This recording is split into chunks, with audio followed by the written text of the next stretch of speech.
పాదయాత్ర 226 రోజులు 3132 కిలోమీటర్ల కాలినడక, 70 సభలు, 155 ముఖాముఖి భేటీలు, 12 ప్రత్యేక కార్యక్రమాలు, 8 రచ్చబండలు, ప్రజల నుంచి 4353 వింత పత్రాలు తీసుకున్నారన్నటువంటి వార్తని ఇక్కడ ప్రధానంగా హైలైట్ చేశారు. ఇకపోతే సీట్ల సర్దుబాటు ఎలా?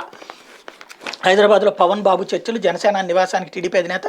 2014 తర్వాత ఇదే మొదటిసారి ఎన్నికల సన్నద్ధత పొత్తుపై చర్చ, 2.5 గంటల మంతనాలు, త్వరలో ఉమ్మడి మేనిఫెస్టో అన్నటువంటిది హైలైట్ చేశారు. లేకపోతే ఆగని పోరు అంటూ అమరావతి ఉద్యమానికి 4 ఏళ్లు, ఏకైక రాజధాని అనాదంతో ఎలుగెత్తిన అన్నదాత, వైసీపీకి 3 రాజధానుల కుయుక్తులపై నిత్యపోరు, అవమానాలు ఎదురైన, వేధింపులు వెంబడించిన, దాడులు దౌర్జన్యాలతో బెదిరించిన, వెన్నుచూపని రైతన్న, ప్రతి మలుపులోనూ వాళ్లనే వరించిన న్యాయం అంటూ అమరావతి అజరామరం అన్నటువంటి వార్తని ఇక్కడ హైలైట్ చేశారు. లేకపోతే సారు దర్శనం దుర్లభం అంటూ దర్శనమే కరువు, తిరుమలలో మూల విరాట్ దర్శనం సామాన్యులకు అంత సులభంగా లభించదు, గంటల తరబడి నిరీక్షించి అల్లంత దూరం నుంచి స్వామివారిని దర్శించుకురావాల్సింది.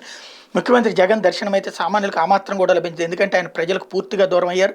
జిల్లాలకు వెళ్తే బ్యారికేడ్లు, పరదాల మాట, పర్యటనలకు తాడేపల్లి ప్యాలెస్లోకి అయితే ప్రజలకు నో ఎంట్రీ. పేదల పక్షపాతి జగన్ తీరిది.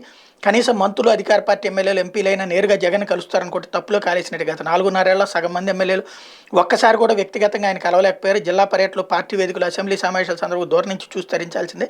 ఎంపీలు అయితే చాలామంది నామినేషన్ వేశాక మళ్ళీ ఆయన నేరుగా కలిసే ఛాన్సే రాలేదు. ఇక చాలామంది మంత్రులకు ప్రత్యక్ష భాగ్యం అరుదు.